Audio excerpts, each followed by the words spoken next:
Hey everybody, it's Rachel. On my channel, I talk about reading and writing.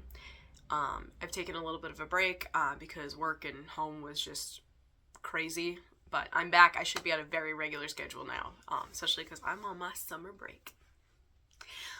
Today, I'm going to be kind of overanalyzing AuthorTube and why I treat my channel the way that I do in its relationship to AuthorTube. Because let's be real, this is a BookTube and AuthorTube channel kind of smushed together, I guess. That's why I say that this channel is about reading and writing, because I like to make both types of content, and I think that a lot of people that watch BookTube also watch AuthorTube, so I feel like it just makes sense to me.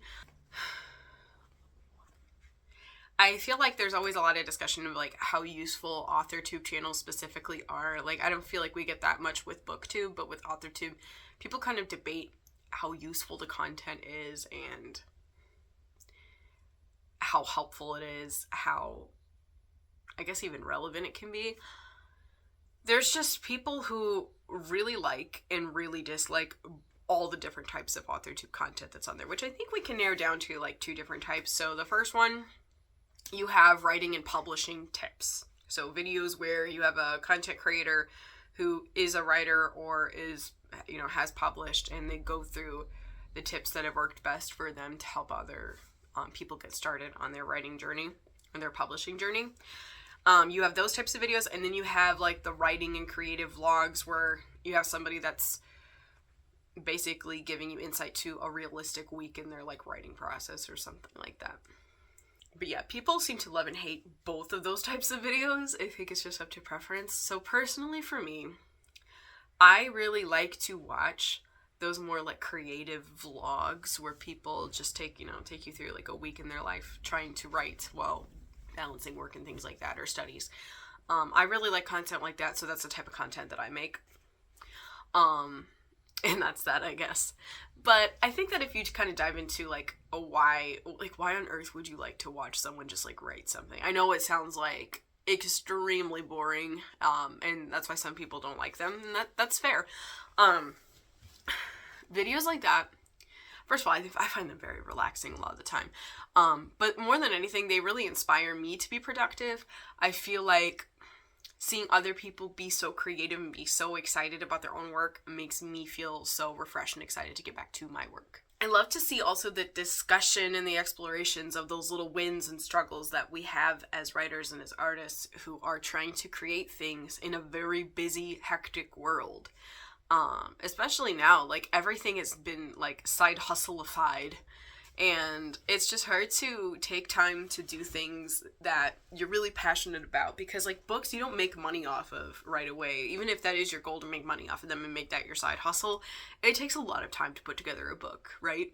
So you really have to at least start this journey for you and not for anybody else. And I've talked about this on my channel before, how I've just been in a position the past couple of years where I've had to think about money a lot more than I've had to before, and that's such a damper on creativity, honestly. So watching videos like that, seeing those kind of common struggles that us creatives kind of go through, seeing people get excited about their own work, I feel like a lot of us writers, we watch that kind of content and we feel like, yes, this person gets it. I'm not by myself in my own little struggles. It kind of creates this sense of like community, I guess. So my favorite AuthorTubers, period, do this style. First and foremost, I gotta talk about the Cozy Creative. So that's run by Lydia Foxglove. That's her pseudonym. She's also published under her real name, Jacqueline. I love her videos. She doesn't do a lot of vlogs. She does more of like just discussions on the barriers we face as creatives, whether that's self-doubt, lack of time, lack of money, perfectionism, things like that. And just all the ways that modern society can kind of get in the way of that kind of life and those goals. And I've said this before on my channel, she's like the quirky big sister that I feel like AuthorTube has desperately needed. She has a lot of experience, so she will talk a lot about sometimes what works, what doesn't with writing and editing and publishing, and those are all really valuable too, because she comes from a place of so much experience. Her content about like writing tips she doesn't do very much, like I said, and like just things to know about the publishing world. I think it's really different from a lot of the other discussions that I see, and I find them quite valuable because it's not just like, don't use adverbs, you know? Like, she's getting into the gritty of like more like how to market her work and like writing to trend versus writing what you're passionate about in marketing, like advertising, and what's made her money and what hasn't. Like, I don't know. It's just the way that she does everything is just different, and I love it so much. I love the Cozy Creative. I also love the channel Kate's Book Date. That's run by Katie Wismer, and she does mostly just author vlogs. She'll also talk about the businessy side. I just really appreciate her vlogs because I feel like she's just really hardworking. I love the way that she talks about her work. You can tell how passionate she is about everything. And she really loves every part of that indie publishing process. She really seems to like the marketing and the writing, the editing, the entire thing, the promotions. So she's another one. I feel like the type of videos that she makes is still pretty different from Cozy Creative. It's really just like a lot of vlogs, like I said, but I still get value out of those. So I feel like when I'm trying to make videos, I'm kind of aspiring to be like those two when I'm making videos about my writing. So some people like those like writing craft videos where it's like top 10 tips that beginning writers should know or whatever. Some people like those, but it does cause a lot of dissent among others. And I think a big complaint that I see is, I mean, I wouldn't know because those specific types of videos where it's just like a bunch of tips, I've never read any books by those particular authors. But people complain that like, apparently they're not always following the advice that they're giving online in their own writing.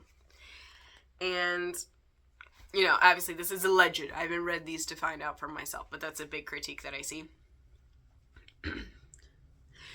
Which, I'm not that invested because, like I said, I don't watch a lot of these channels. I got a master's in English. I got writing tips beaten over my head for 6 years, okay? Like, I'm all right. But what's infuriating to me is when I see people in, like, comments, they try to rationalize or consolidate this idea that this person that they watched on YouTube that they think gives good tips and they like them as a person maybe didn't write a book that they like, right? So they will try to consolidate these things by saying something along the lines of, you know, some people are just really good teachers, but they're not really skilled at what they're trying to teach. And I hate this. Like, I hate this argument so much. It infuriates me. This plays into the those who can't teach stereotype, okay? It plays into this idea that teachers are stupid and don't actually have skills aside from just telling people what to do. This is like absolute nonsense. It's dumb. And here's the thing. I'm a teacher. I'm a writer. I've racked up awards for both writing and teaching. You can do both, okay? And it's not just a me thing. It's other teachers that I know. It's other writers that I know. And like authors that I don't know. Like a lot of my favorite authors started off as English teachers and that was like their day job, and then they ended up writing full time. And like you can't just be like, well, they're just good at teaching this, so that means that they can't do it. Or, oh, it's not surprising that their book isn't that good just because, I mean, they were teaching it. That doesn't mean anything. Yeah, actually, that does mean something. Like, you actually need to understand how to do certain skills in order to teach them. Like, that's just kind of a thing. Another reason why I hate this so much and why I think it's stupid is because a lot of the people that I have seen online focusing on just giving writing tips that apparently are good at teaching and not at writing, they're not teaching, okay? They're not teaching. They're not. Because regurgitating lists of just general tips that have worked for them that they've seen online before, I'm so sorry, but that is literally not what teaching is. Regurgitating basic freaking examples is also not good teaching. So good teaching doesn't have to be 100% original. Like, good teachers steal. That's like a motto. Like, we all borrow each other's ideas and we all work with different things that are already out there a lot of the times. But there needs to be a certain level of in-depth explanation and expertise in order for me to call it teaching. And I'm not trying to crap on these types of videos and being like, you know, oh, this type of content is useless. It's obviously freaking not. People learn stuff from these things, and it can be valuable for, you know, authors to, because, you know, there's so many different writing tips out there, and most of them are contradictory as heck. It can be valuable to sit down and be like, this is what's worked for me. You know, I'm not saying it's not valuable. I'm saying it's not teaching. So if you're going to be like, well, those who can't teach, well, they're not actually teaching either. So you really don't know what you're talking about. So if you are, and I feel like some of you are probably like, well, girly pop.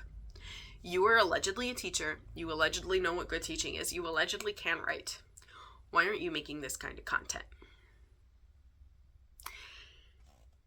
And I'm going to tell you this. It's because it's detailed. It's exhausting. If it's good, it's personalized, and it's my day job. Okay?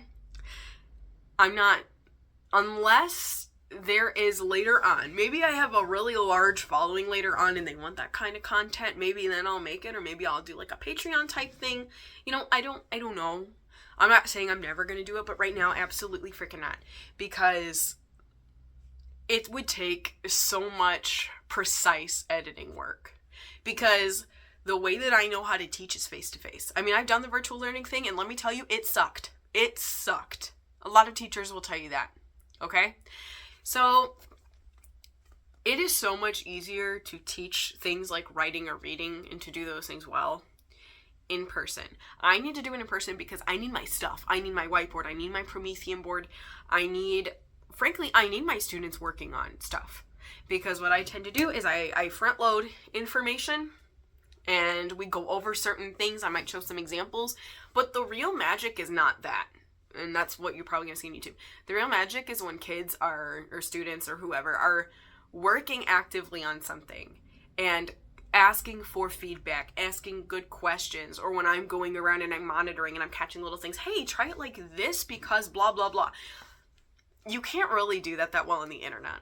Not on a YouTube video. And if I could find a way to do it, I know that there's ways. It's exhausting. It sounds exhausting to edit. It sounds like countless hours. And it sounds like what I do all day. Like, I'm not interested. It's hard, I think, to make good teaching content just to a camera when you don't have that interchange of information between you and your students and what's going on. But yeah, that was a little bit of a tangent. But, like, I hate that criticism. Like, if you're going to criticize that you don't like that type of content, you don't like those, like, tips videos, I don't really watch them either. Fine. But we're not going to turn this into, well, their book sucked. They're just, like, a teacher. So that's why. They're just good at teaching, because that's not true. You can be an excellent teacher and a writer at the same time. It has been done. And those people aren't even teaching anyway. Shut your mouth. Anyway, I feel like this is kind of a rambly video.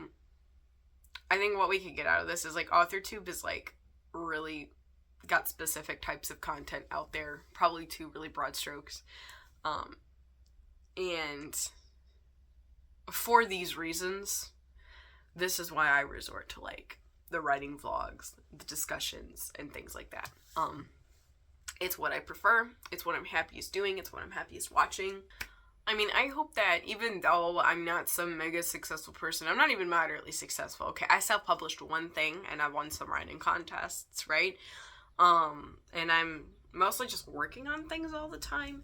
So I just hope that, like, with the type of content that I upload that is more AuthorTube rather than BookTube, I hope that people get the same type of things that I get out of, like I said, Lydia and Katie. Like, feeling inspired and motivated.